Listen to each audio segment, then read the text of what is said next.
Welcome back to Property Pulse. This is the podcast where we explore how deals actually get done, from ownership strategy to execution on the ground. Today's guest brings a perspective we don't always get on the show. Someone who lives at the intersection of capital, operations, and deal velocity. Cohen is a vice president of investment sales at Cohen Commercial Real Estate in Atlanta. He focuses on the acquisition and disposition of industrial, office, retail, and land assets across Georgia and the Southeast. Since joining Cohen, Connor has closed over $20 million in transactions, brokered more than 200,000 square feet of commercial property, and earned recognition in the Atlanta Commercial Board of Realtors $1 Million Club. Connor, welcome to the show. Thank you so much for having me, Drew. Really, really appreciate it. Hopefully, I'll be able to give you guys some insightful knowledge. And for anyone that's listening, just view into the commercial real estate world. Yeah, we welcome your perspective. We're looking forward to it. To start us off, give the listeners a snapshot of your role and what does a real day look like in investment sales? So, Cohen is a boutique firm in Atlanta. We specialize in industrial, office, and retail acquisition, sales, and leasing. I would say a typical day in the office for me would be getting in relatively early and starting on the phone. Typically make anywhere from 25 to 50 cold calls a day, just depending on how much time I have and whatever kind of comes up in between. I typically try and start my day with that prospecting. It's about 90% of my job, I would say. Prospecting, the other 10% is really just servicing deals and solving problems. It definitely starts with that. I'll normally get a ton of emails in the morning that require response. So in between calls, if it's immediate, I'll try and address those. Otherwise, I try and just lock in and prospect between 8:30 and 12, and then typically take a little lunch at 12, deal with any personal things that have come up throughout the day, and then typically afternoon, 1 to 5:30 or 6 p.m. servicing deals mainly that are under contract and require just servicing, whether it be due diligence or organizing vendors to come out to a site to inspect a property, responding to any amendment that's been sent over to the deal, and just coordinating overall closings. So that's kind of more the investment side. And then leasing side is a little different, which we also do.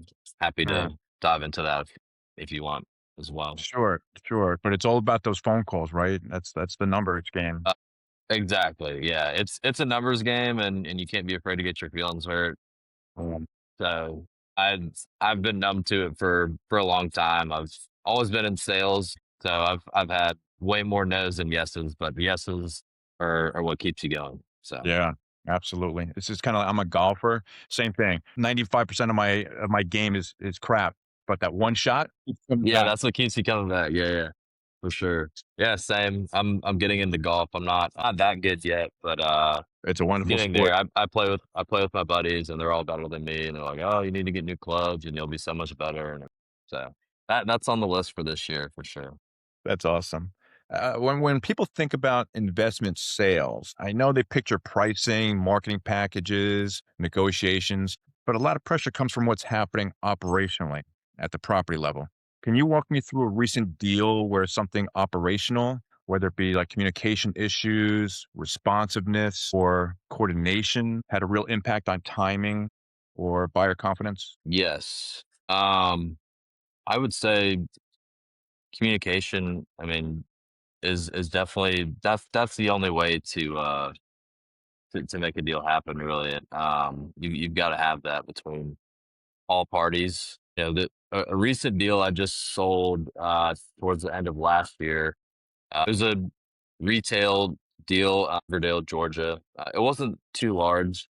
Just under $1 million was the sales price. It was a sale leaseback deal, meaning the What do you call that? purchaser. I'm sorry. What'd you It's call it? called a sale leaseback deal, Okay. meaning the current owner who I represented, who's selling the property, wants to sell it to gain the equity within the property, and then wants to remain there and lease back from the new purchaser because he's got a profitable business, and he's already factored the rent into his business model.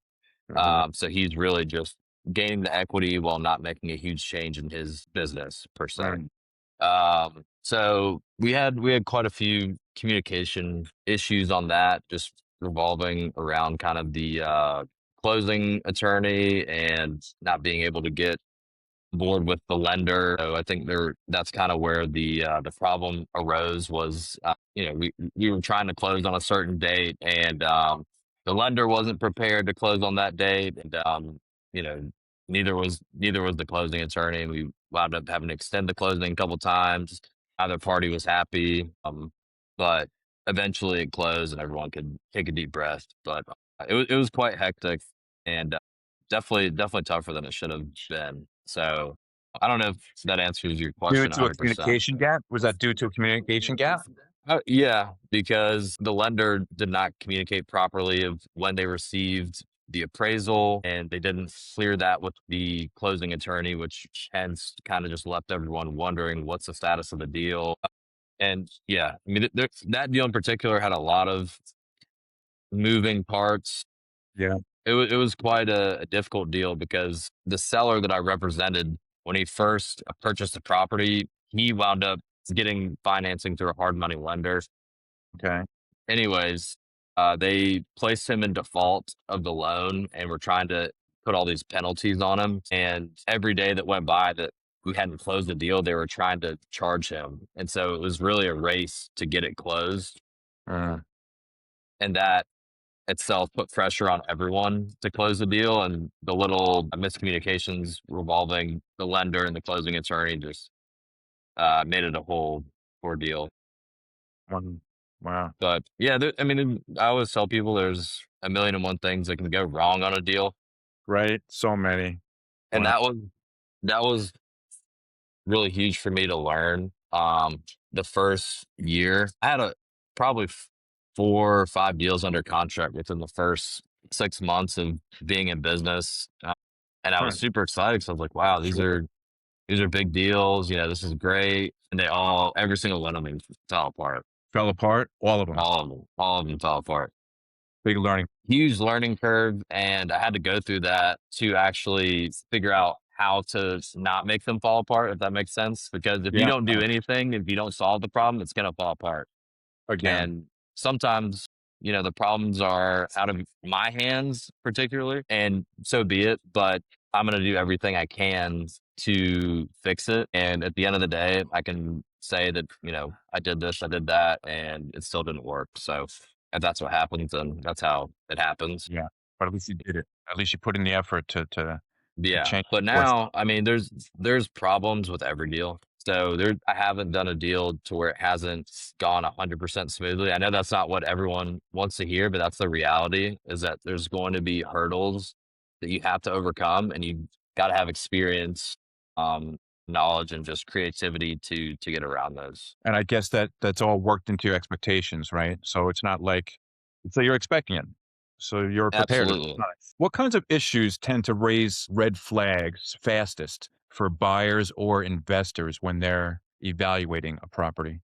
That's a tough one. There's a lot of red flags, and I think it just depends on the deal and the story of the deal. I would say the most common, that I deal with, I do a lot of industrial with outside storage. It's kind of a niche within the industrial asset class. Just industrial properties with excess land used for storing uh, fleet vehicles, building materials, equipment. So the biggest hurdle and the biggest red flag a lot of times with buyers initially is, do you have the proper zoning to be there? That's a big one, because especially with that kind of niche asset that's with outside storage, a lot of the local municipalities do not like that use from a business. So they're going to shoot it down quite a bit, and not give you the zoning that you need to open your business. That's one. I mean, Yep. uh, Pretty a lot common of too, you times, said? say that again. Pretty common? Pretty common with that particular asset class. I would say investment deals overall. What does the P&L say? what are your income, minus your expenses? What's your net operating income? Is it as advertised? Are there things that are not included on the P&L that should be? Um, so financials are definitely it can be a red flag if they don't match up as advertised. What else can I think of? Deferred maintenance is always one on a building. What is that exactly? Deferred maintenance is just uh, quite literally maintenance that hasn't been kept up with either by the landlord or if it's the tenant's responsibility. For an industrial building, that could be an example of roll up doors to get in and out of the warehouse that aren't functional, Okay. roof issues, yard issues, like maybe just the yard needs to be repaved Got it. or re-graveled, various things. All And right. this takes me to one other thing that I didn't even mention that could be a red flag: Okay. environmental issues. Environmental. Um, Environmental issues are huge, especially in industrial because of the kind of tenants that are there. You know, some use hazardous materials and chemicals that can seep into the ground, cause groundwater issues, and they're very, very expensive to clean up. And you've got to do it through the EPA, and it's just a nightmare to deal with. Got Um, it. so environmental issues, huge red flag. For some, it's an opportunity to buy a property that's been contaminated at a Great. heavy discount and clean Yeah. it up, and you'll get tax credits and be able to sell it to the next guy clean. It comes with its own challenges, but that's always a risk of buying something that's contaminated, and you've got to do the proper environmental testing. A phase one report is often 99% needed if you're going through a lender and you're buying an industrial property. They're Right. always going to make you do one. And if you do find something, then you'll have to do a phase two, which requires actual digging and boring into the ground to test for those hazardous materials. Yeah. How do you personally stay informed when you're juggling multiple assets, owners, and timelines all at the same time? I try and just communicate clearly, and I use a CRM pretty regularly, along with just Outlook emails, and take notes, set reminders in my calendar to follow up with so and so, or and I'll also, as soon as we're underway on a deal, I'll print out all the critical dates so that I've got I've got it right next to me at all times. I can see, okay, buyer needs to deposit the earnest money on this day. I'll follow up with the buyer, make sure, hey, did you get your earnest money in? Always have a date set, for the expiration of the due diligence or inspection period. Right.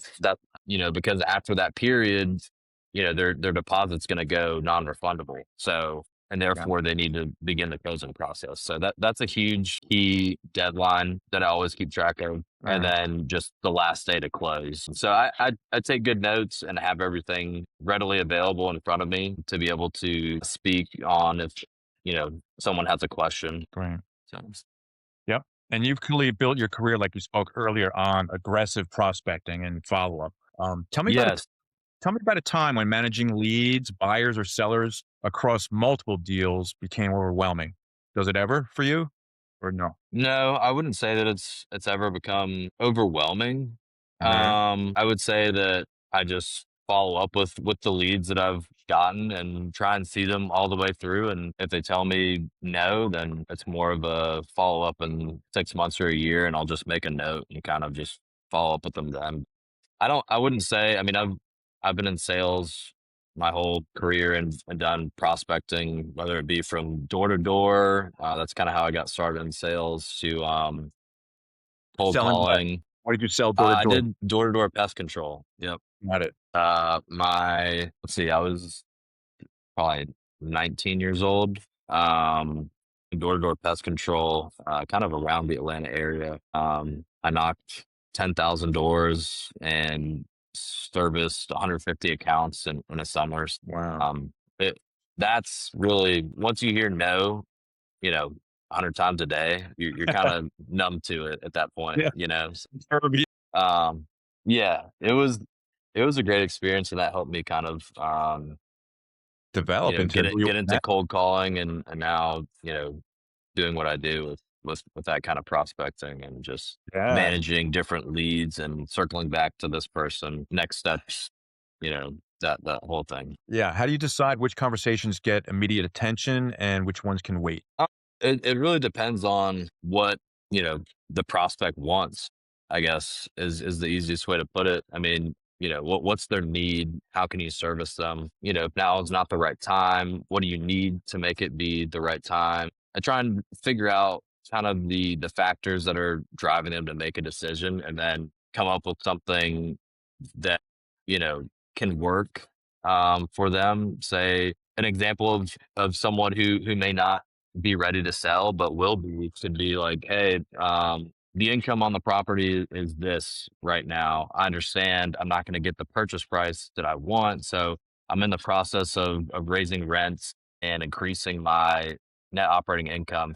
Maybe we touch base in 6 months. And that's totally fair because, Sure. they know what kind of price they're trying to achieve, that sort of thing. Or an example of someone who might say they're not ready, but I could give them a couple different situations that might open their eyes to say, "Hey, I am ready." Is okay.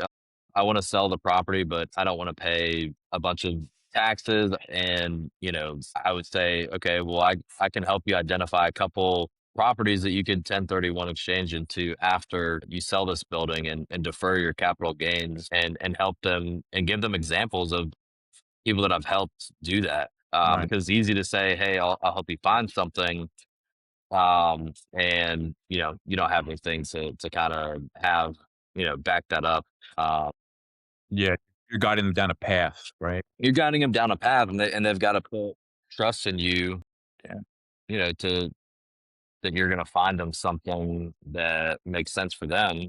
And I've done that, a few times now, and I think everyone that I've worked with been pretty happy with it. And the idea with that is just to kind of scale up, right? I mean, you're selling something that is worth X, but then you take the proceeds from that and try and either increase, buy the next one that's going to give you more cash flow, something that you can add value to and sell again. That's going to be, multiply your equity, even more. There's lots of ways to do it. So I just try and be knowledgeable, and find out what the problem is and try and service the problem. That's That's all sales is at the end of the day. yeah. That's it. Have you ever had a deal stall, not because of price or terms, but because of communication slowed down or someone dropped the ball on follow up?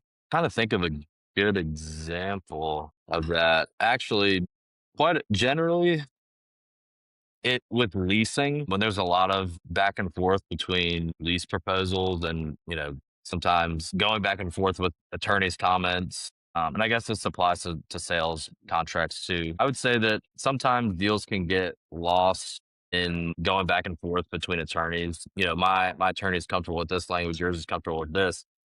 Sometimes attorneys aren't trying to help you make deals; they're trying to, protect their clients, which is appreciated. But sometimes deals just kind of get lost in ironing out the little small things, Mm, I would say. yeah.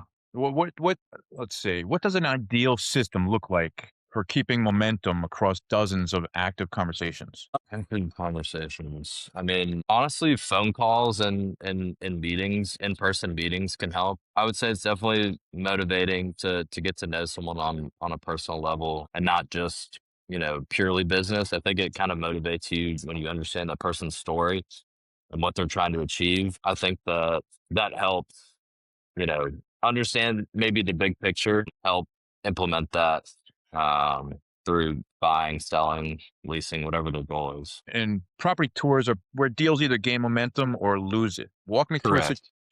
Walk me through a situation where coordinating tours, access, or schedules became a challenge. I Maybe would not, maybe say, not a challenge for you. I don't know. That's what we're trying to dig in. I mean, there can always be initial challenges, maybe just scheduling issues like, hey, I'm not available this day. And then they might not be available when you're available. So, I mean, or someone's out of town or out of the office or something like that. Generally, I would say it's not an issue for me. I try and Yeah. make myself pretty available. When someone needs me to be there, I'm always there. I would say the very few times that I have sent people to look at something that's on a lockbox, I mean, sometimes they may have trouble finding the lockbox or entering a code. I mean, and I'll walk them through it over the phone or send them a picture or something. But other than that, I mean, there's not really too many issues with scheduling and tours. Right. I will say though, when you've got a client, say you're representing them, you're representing the tenant on a lease, right? And you're touring maybe 5, 6 different places in one day. It can be challenging to create a schedule and organize your time to where the first tour is at 9 a.m. I estimate we're going to spend about 30 minutes there. Then it's about 15 minutes to the next spot. So I need to coordinate, with that building representative to let them know, hey, I'm going to be there at this time. So, and sometimes you may be running early, sometimes you may be running late. So that actually is pretty challenging to coordinate, especially when it's more than 3 properties, I'd say. Sure. I can imagine if you have 5 property, you run a little late after each one. By the time you get to the 4th or 5th property, you're super late, right?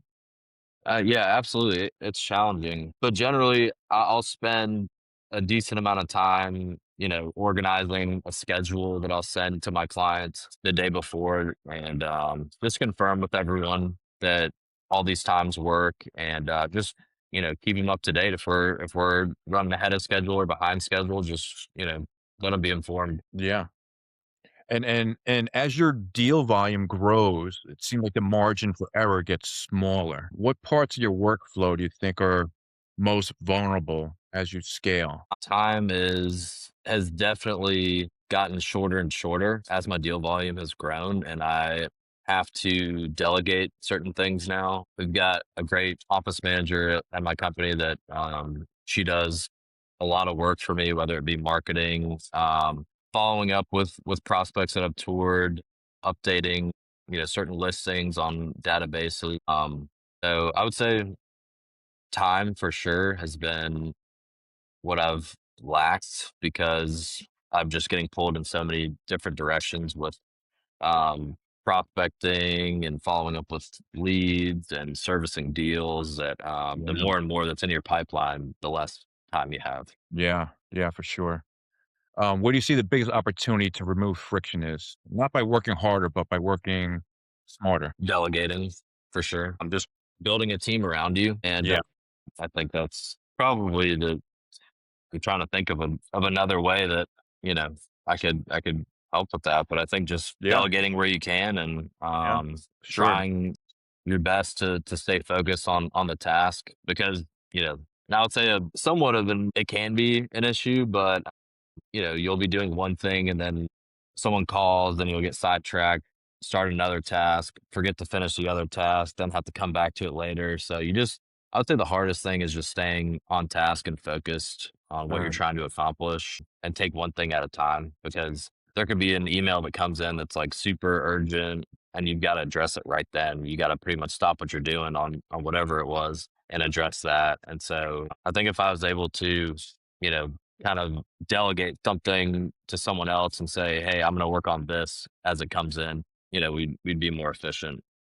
So Yeah, that's something that I'm working on. But yeah, we I are think it's too. just We talk about that all the yeah, time, right? yeah, and I think And, it's natural and for everyone in business to experience that. yeah, but that's cool.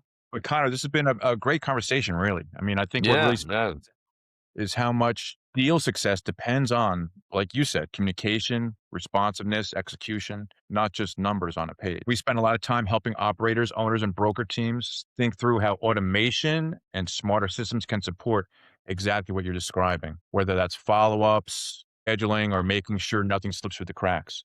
If you ever see clients or teams struggling with those pain points, we're always happy to be a resource and talk through options. absolutely.